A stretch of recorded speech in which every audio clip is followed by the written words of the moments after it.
Mi tía Juana es dueña de un edificio en el centro de la Ciudad de México. Ella ha vivido en Campeche desde hace 20 años. Es mi esposo quien le lleva las cuentas, se encarga de la cobranza de la renta y el mantenimiento del lugar. Lo que te voy a contar sucedió hace 12 años aproximadamente, cuando Juana todavía se daba unas vueltas para inspeccionar la propiedad y saludar a sus inquilinos.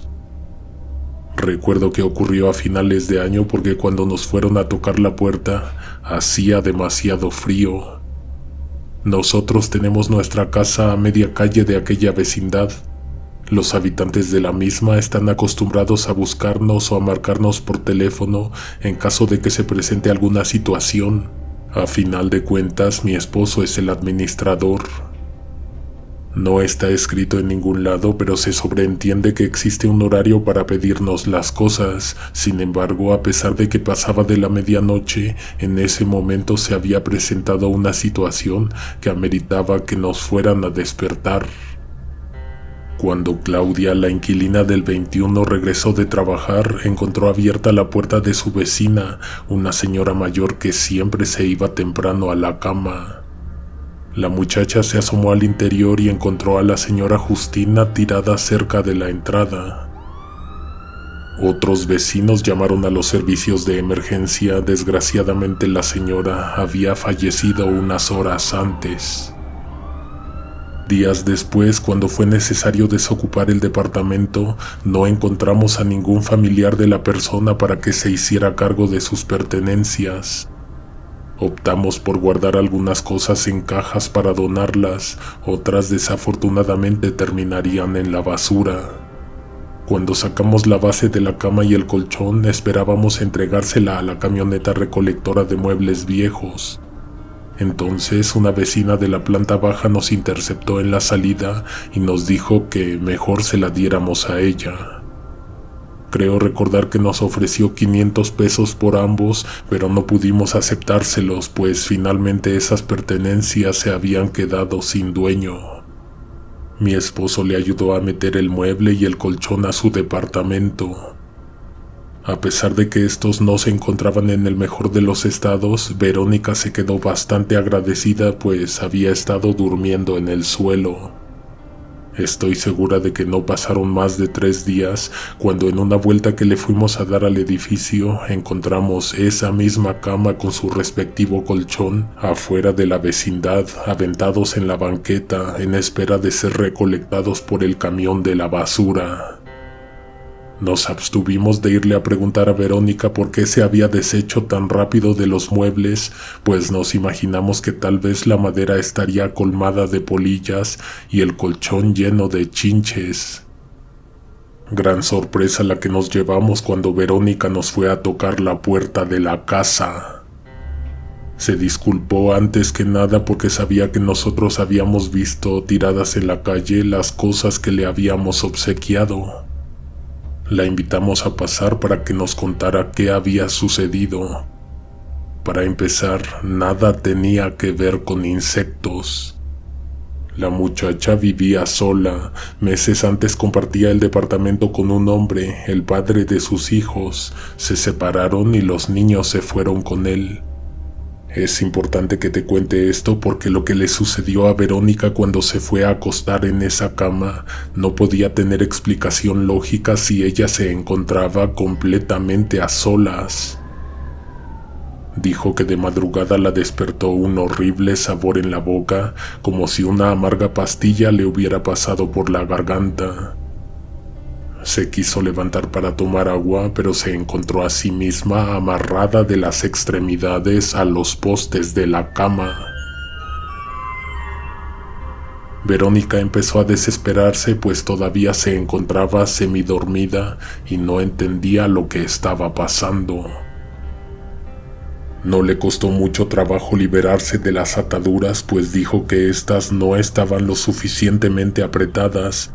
Aún así, le pareció pavoroso y estremecedor lo que le había ocurrido mientras dormía.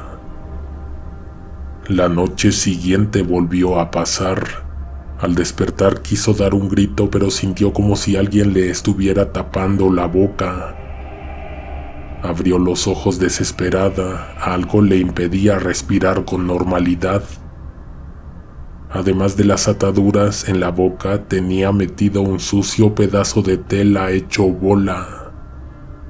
Esa vez tardó un poco más en zafarse de la cama. Cuando lo logró, se prometió que jamás volvería a tocar ese horrible colchón. Ese día llegó muy tarde de trabajar y no tuvo tiempo de sacar los muebles, pero no por ello se atrevió a utilizarlos. Tendió unas colchonetas en el suelo como estaba acostumbrada y se echó a dormir. Verónica nos contó con lágrimas en los ojos que de madrugada volvió a despertar en el colchón de la muerta. La única diferencia con las veces anteriores fue que al momento en que abrió los ojos estaba sintiendo como alguien le colocaba los amarres alrededor del brazo. Logró zafarse antes de quedar bien sujeta a los postes de la cama. Temblando de miedo se puso de pie.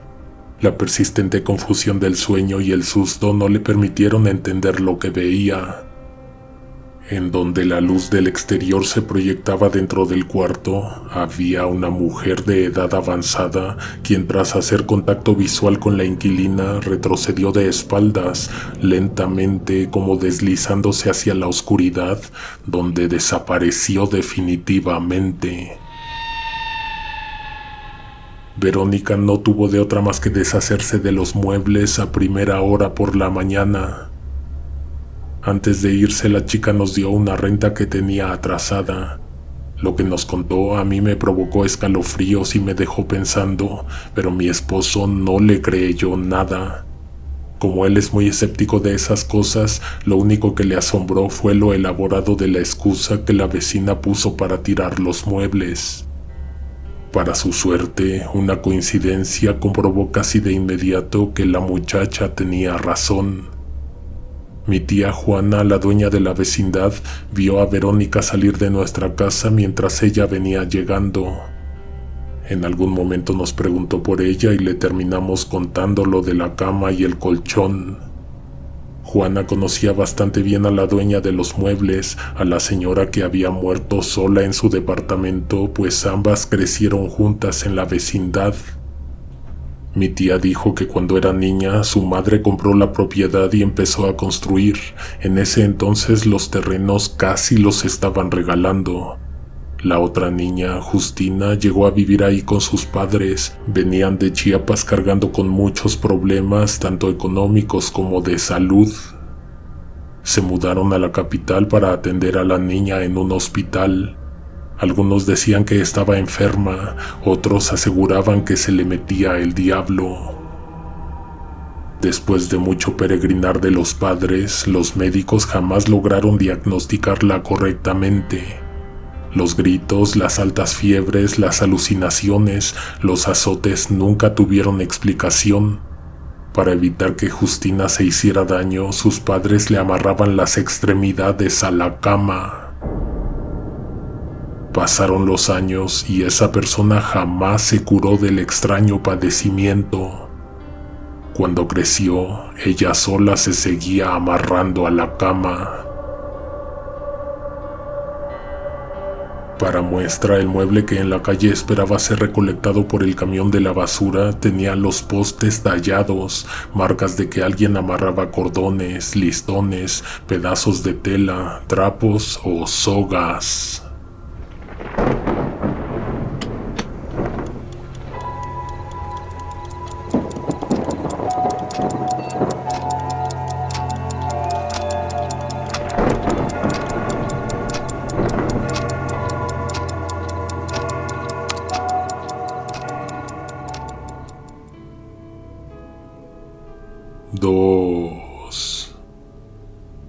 En 2020 la pandemia obligó a mi tío a vender sus propiedades.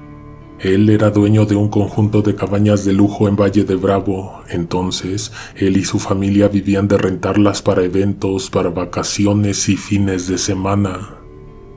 Recuerdo bien que justo cuando cumplimos la mayoría de edad, convencimos a mis primos de que le pidieran a sus padres las llaves de la casa para pasar un fin de semana en las cabañas. Antes habíamos ido a visitarlas, pero únicamente de paso, ya fuese para ayudar con la limpieza de los patios o el mantenimiento de las cabañas, pero eso sí, jamás se había dado la oportunidad de que pasáramos la noche en ellas. A mis primos les pusieron muchas condiciones, de hecho ambos estuvieron sobrios la primera noche para cuidar que no hubiera desperfectos en la propiedad. Cuando llegamos había bastante neblina en el valle. Desempacamos las cosas y nos sentamos a desayunar. En el transcurso del día llegarían otros invitados. Mientras tanto me subí a un taxi y me fui al centro de Valle a hacer unas compras para la cena y lo que nos íbamos a tomar en la noche. Al volver ya todos estaban instalados. Fue hasta entonces que me di cuenta que me había olvidado apartar un espacio. A pesar de que la casa era enorme, hicieron falta camas. Antes de darme por vencido me puse a revisar cada piso hasta que encontré una recámara que nadie había reclamado. Era un pequeño cuartito que tenía un letrero de prohibido entrar. Se me hizo fácil pensar que era una advertencia para cualquier otro huésped que rentara la casa, pero como yo era familiar tenía permitido echar un vistazo. A simple vista me pareció que era un cuarto restringido porque no estaba en las mismas condiciones que los demás. No estaba amueblado con la excepción de una polvosa y vieja cama arrumbada en una esquina. Mientras desempacaba unas cosas, me pasó por la mente que a lo mejor ese era el cuarto de servicio, donde pasaría la noche la persona encargada de la limpieza. De inmediato bajé a preguntarle a mis primos si tenían contemplada la presencia de algún empleado. Ellos no tenían idea, pero le preguntarían a su papá. Dentro de la propiedad no había buena recepción celular, por lo que después de un rato se dieron por vencidos, pues nunca lograron comunicarse.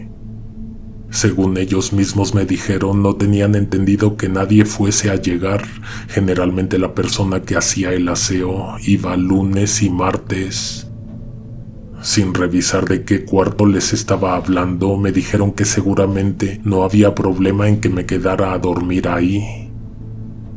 Como era de esperarse, la primera noche terminamos muy tarde. Hubiéramos querido seguirnos la fiesta, pero el frío estaba muy intenso. Subí hasta el segundo piso tambaleándome como a eso de las 4 de la mañana. Al momento de girar el pomo de la puerta y empujarla, algo hizo resistencia. Retrocedí un paso y guardé silencio. La primera impresión que me vino fue que había alguien recargado del otro lado. No pensé en una persona en específico, pero me pareció que debería golpear la puerta antes de volver a intentar abrir. Di 3 toques con los nudillos y esperé. Tras asegurarme de que nadie respondía, abrí la puerta y entré. Quise encender la luz, pero al momento de apretar el interruptor, el foco lanzó un destello breve y luego se fundió. Tras varias horas de fiesta, recuerdo que no me encontraba en mis 5 sentidos. Lo que me pareció adecuado y fácil fue dejar abierta la puerta del cuarto y encendida la luz del corredor. A pesar de que estaba exhausto, noté que alguien apagó la luz del pasillo casi al momento en que me tiré en el colchón. La puerta se cerró sola mientras me estaba quedando dormido. Un par de horas adelante desperté mareado y con mucho frío. Tan pronto abrí los ojos me vino de lleno un sentimiento de asfixia y claustrofobia. En un inicio no entendía lo que pasaba, pues lo que percibía me hacía sentir como si estuviera dentro de un baúl. No me ubicaba, no sabía dónde estaba. Levanté los brazos y entonces entendí que me encontraba debajo de la cama. Por la mañana le conté a mis primos. No pasó de una anécdota en la que aseguraban que me había ido tan borracho a dormir que ni siquiera había alcanzado a echarme sobre el colchón. Mis recuerdos decían lo contrario, sin embargo la resaca me estaba pegando tan fuerte que ni siquiera me atrevía a llevarles la contraria. La segunda noche ocurrió algo similar. La única diferencia conmigo era que yo cambié turnos con mis primos y permanecí sobrio. Me fui a dormir temprano. Al entrar a la única recámara del segundo piso, sentí un frío que no había en toda la casa, ni siquiera en el patio. Me senté en el borde de la cama, me empecé a desvestir. Estuve a punto de acostarme, pero había olvidado lavarme los dientes. Cuando volví del baño, encontré mi maleta en la entrada de la puerta. Nunca pensé que alguien estuviera haciéndome una broma, pues los acontecimientos de la noche anterior me despertaron la ligera sospecha de que en esa recámara espantan. Con curiosidad y miedo, abrí la puerta y la empujé. Me asomé al interior sin ingresar completamente. A pesar de que no vi nada ni a nadie, opté por mejor buscar resguardo en otra pieza de la casa. Iba a tocar en las recámaras donde se habían quedado mis primos, pero entonces recordé que ellos desde temprano se encerraron con sus novias y pidieron privacidad. No encontré remedio más que volver al cuarto del segundo piso, aquel cuyo letrero claramente advertía que estaba prohibido el paso. Por fin me quedé dormido después de unos 20 minutos de estar cubierto de pies a cabeza, pensando en los ruidos que se escuchaban dentro de la recámara, en las ventanas, incluso debajo de la cama. A las 4 de la mañana desperté con la misma impresión que el día anterior. La súbita sensación de un suelo extremadamente frío y duro me hizo temblar.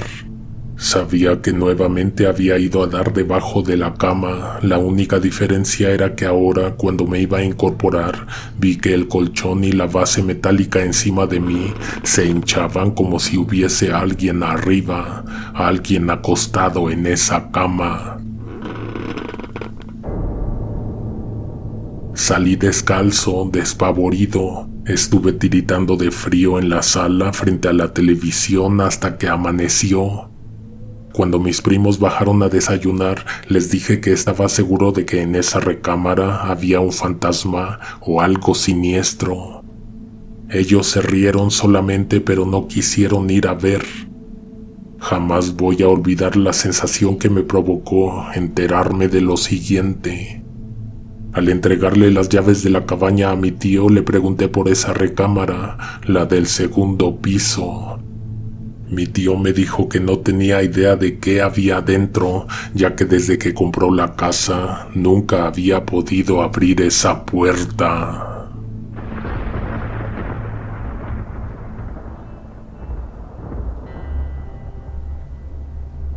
¡3! Contaré esta historia con permiso de mis sobrinas y mi hermana. Ahora ya están grandes y se pueden cuidar solas, pero cuando mi hermana las tenía de 6 y 9 años, seguido se quedaba de guardia en el hospital y entonces las llevaba a mi casa. No es un lugar grande, pero me sobra un cuarto que tiene una cama y que generalmente usamos para guardar cosas. Me da pena con mi hermana admitir que a pesar de que cada que las niñas venían a quedarse, pedían que no las invitara a dormir en ese cuarto, no me quedaba de otra y no tenía dónde más.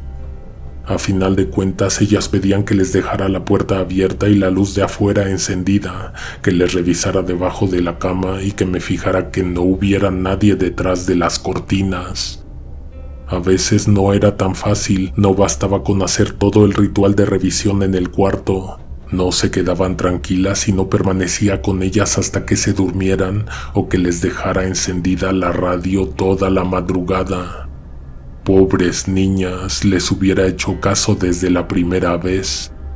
Una de esas noches, esperando a que conciliaran el sueño, me acerqué una silla a la puerta y me puse a marcar unos catálogos. De reojo vi que algo se movió en la cama, pero como estaba concentrada en unas cantidades que buscaba en la lista de precios, no puse suficiente atención. Minutos adelante, una segunda vez me pareció ver algo con el rabillo del ojo.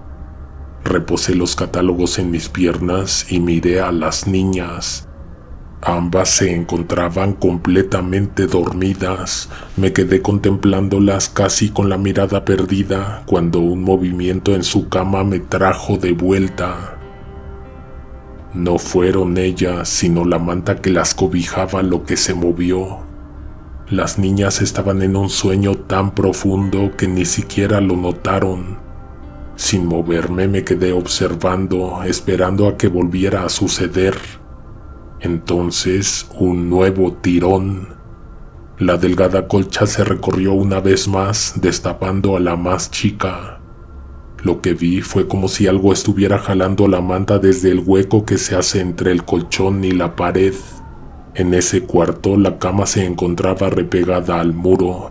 Casi siempre la mayor era la que se dormía de cara a la pared. Me levanté para cobijar de nuevo a la niña, pero entonces, de un solo jalón, el resto de la colcha fue absorbido por la hendidura. Se me hizo extraño, pero a la vez despertó mi enorme curiosidad. Me asomé por encima de la cama de las niñas, pero a través de la oscura abertura no se podía ver nada. Tuve que agacharme a mirar debajo de la cama. Lo primero que vi no fue la colcha, sino un rostro blanco semicubierto por una maraña de pelos. Quise gritar, pero de inmediato me llevé las manos a la boca. Un susto como ese solo serviría para traumar aún más a las niñas. No sé ni cómo le hice, pero me las llevé de inmediato a mi recámara. Las terminé de acostar todavía con el corazón latiéndome al máximo. Al día siguiente, con plena luz del día, me decidí a ir a revisar. La colcha ya no estaba bajo la cama, se encontraba colocada sobre la ventana, oscureciendo bastante la pieza, y en el colchón había una mancha como de sudor. No sé ni quiero saber qué fue lo que vi esa noche debajo de la cama, pero eso sí, las niñas jamás volvieron a dormir en ese cuarto. En el archivo es todo lo que tenemos al respecto. Esto debería ser suficiente para convencerte de que cada que te vayas a dormir revises bajo la cama. Cuéntanos historias similares para compartirlas con la audiencia. conejonegroteobserva@gmail.com. No olvides suscribirte y activar las notificaciones para que no te pierdas los estrenos. Nos escuchamos pronto. Alguien te observa en la oscuridad.